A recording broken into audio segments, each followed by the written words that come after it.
You hear that? This is the Orb of Dreamers.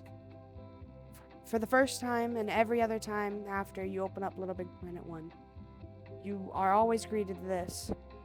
And this is probably the most iconic music of the Little Big Planet franchise. And due to the recent outages of all the servers, I know Little Big Planet 1 and 2 happened way long ago. But I just wanted to make a special video talking about those games and their style. And yeah, let's get right into it. Little Big Planet 1, the game that started it all. Just go into any one of Little Big Planet 1's levels and tell me what you see. Well, I can answer that for you.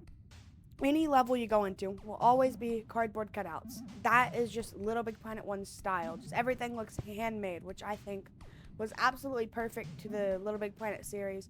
Any one of the characters, cardboard cutouts, or like wooden things. I don't really know.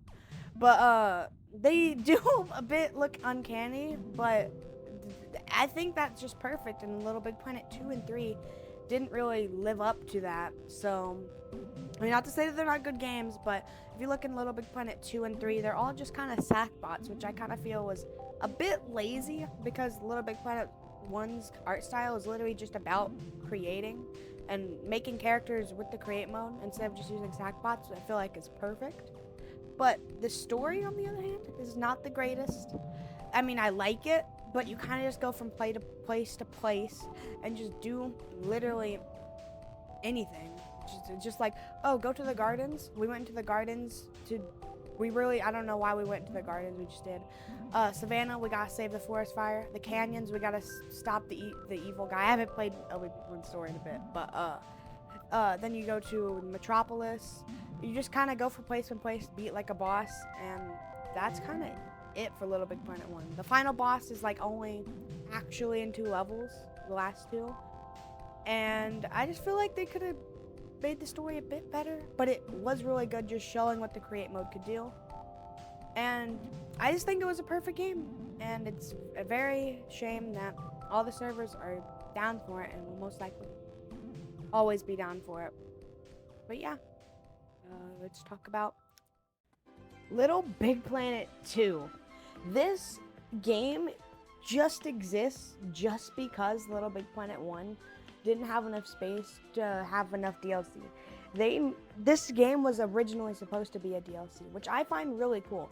The story is way better from what I've seen. I've played a bit of the story when I was like really, really little, but I do not currently have access to the game anymore. So most of this is from memory. But the game this time around is going for a more digital kind of style, if that makes sense.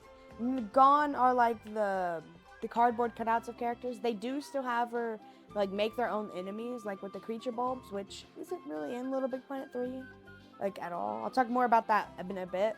But this game just added so much to Little Big Planet 1. Bounce pads, the create, I forget what it's called, the thing where you can pilot things. Just anything that you use in like Little Big Planet 3, you would think, oh, it came from Little Big Planet 1. No, most of these things that we use in all of our levels today come from Little Big Planet 2. Sackbots, this game is just really good. But the style, I don't really like it as much as Little Big Planet 1. The charm loses we lost a bit of charm. But I do think that this game is the best Little Big Planet game ever, from what I played, because the create mode playing online was better than ever. Every single level from Little Big Planet 1 was playable, and there was no reason to play Little Big Planet 1 anymore other than the story. So I just think that this game will forever be remembered. If this game ever gets forgotten, it's the worst day of humanity. No, I'm kidding, but I really wish that they would make like an LBP2 remaster. They most likely never will. LBP4 will most likely never come out. But I just think that this game is perfect. And yeah, that's pretty much all I have to say about this game. And we're gonna go ahead and go on to Sackboy Run.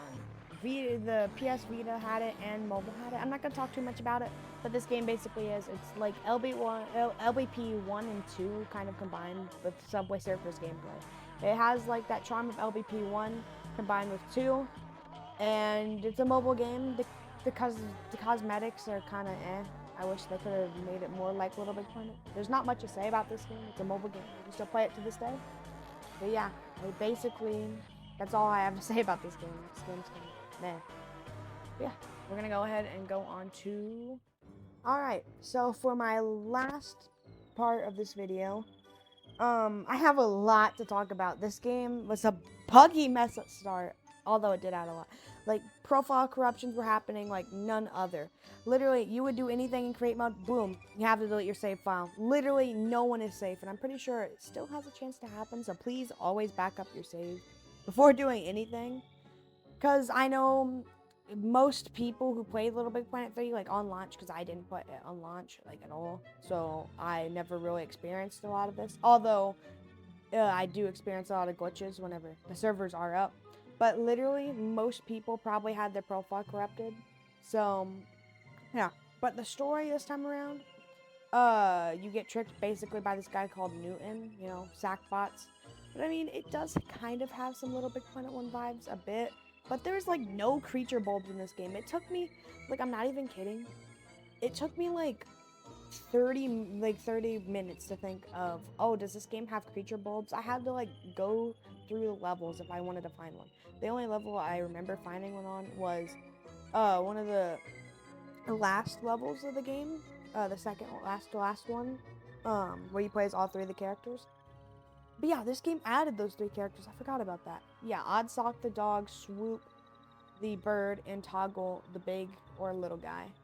This game added like so much. It added the Velociportal,